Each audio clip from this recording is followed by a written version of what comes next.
NDA में बच्चे को क्यों भेजना है, बच्चे को कहीं भी क्यों भेजना है, ये बड़ा सवाल है। एनडीए क्या करता है, 12th के बाद आपको एक ऑलमोस्ट सिक्योर करियर देता है। ऑलमोस्ट इसलिए बोला कि वहाँ से भी लोग छोड़ देते हैं, वहाँ से ट्रेनिंग कंप्लीट नहीं कर पाते, कुछ इंजर भी हो जाते हैं। कहीं भी इंजरी तो कहीं भी हो सकती है। अगर आप भारत की स्टैटिस्टिक्स देखेंगे तो सड़क दुर्घटनाओं में चोट खाने वाले और मरने वालों की संख्या है वो युद्धों में मरने वाले संख्याओं के कई हज़ार गुना ज़्यादा है। तो please don't talk of safety security, वो आपका जहाँ लिखा है वहाँ बेटा जाना ही जाना है। लेकिन एनडीए क्या करता है, NDA gives you a sense of security. आपका जो बिगड़ने का जो समय है, जो कॉलेज जाके आपने गदर करना है, उससे बचा लेता है और आपको एक ऐसे करियर पर डाल देता है जहाँ पर सेटिस्फैक्शन बहुत है।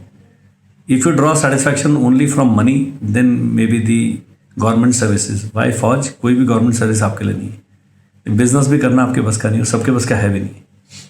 तो एक जो सेनाएं हैं आपको एक रिस्पेक्टेबल डिसेंट लाइफस्टाइल देती है, एक स्वैग देती हैं, कंफर्टेबल लाइफ है, चैलेंजिंग लाइफ है, एडवेंचर की अगर आपकी स्पिरिट है, स्पोर्ट्स हैं, गेम्स हैं, पूरा देश देखना है बिल्कुल सरकारी खर्चे पे, तो सेनाओं से अच्छा कुछ नहीं है।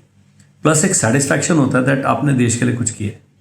और जब आप अपने जवानों के साथ इंटरेक्ट करते हैं, जब उनके साथ जीते हैं, जब उनके साथ ऑपरेशंस में हिस्सा लेते हैं, तब आपको पता लगता है कि सही लीडरशिप क्या है। सो एनडीए को कहा जाता था मेकर ऑफ मैन, अभी maker of man and women हो गया, गर्ल्स भी जाने लग गई हैं। सो एनडीए में क्योंकि 5-6 लाख लोग तैयारी कर रहे होते हैं at any given time, competition is tough, seats are limited, so you have to prepare hard.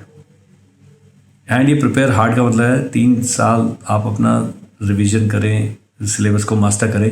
Coaching तब ज्वाइन करें जब आपने 1-2 बार रिवीजन कर लिया है, उससे पहले करके कोई फ़ायदा नहीं। कोई भी कोचिंग इंस्टीट्यूट आपके कॉन्सेप्ट्स क्लियर नहीं करेगा, वो केवल प्रैक्टिस कराएगा, प्रैक्टिस कराएगा, प्रैक्टिस कराएगा। हम भी ये कराते हैं। कॉन्सेप्ट क्लैरिटी के लिए यूट्यूब पर जाइए, जो भी टॉपिक है मेडिवल हिस्ट्री से लेकर न्यूक्लियर फिजिक्स से लेकर सब कुछ है, थर्मोडायनेमिक्स, अच्छे अच्छे लेक्चर्स सारे फ्री हैं। कैच ये है कि पढ़ना आपको पड़ेगा, वो आप कर नहीं रहे हैं। तो एनडीए जाने का ये फ़ायदा है कि वहाँ पढ़ाई तो होती नहीं है, वहाँ तो बिल्कुल रगड़ाई होती है। लेकिन then you are going to become officer in the Indian arm forces. So एक करियर एश्योर्ड है, ऑलमोस्ट एश्योर्ड है। 99% जो हैं, 99.9% लोग अफसर बन जाएंगे। बहुत बड़ा एक आपका जो है ना स्टेपिंग स्टोन है NDA towards your future. Graduation करके भी आप बहुत सारे काम करते सकते, लेकिन 21 साल में अधिकारी बन गए पे बैंड 10 पे, जब तक बाकी लोग सिविल सर्विस बनते हैं वो तब तक आप 10 साल की नौकरी कर चुके होते हैं। ये चेंज आपने समझना है। सेनाओं में जाने का एक बहुत ही सशक्त तरीका है नेशनल डिफेंस अकेडमी। अधिक जानकारी के लिए स्क्रीन पर नंबर आ रहा है, drop a WhatsApp text, I will reach out to you. जय हिंद।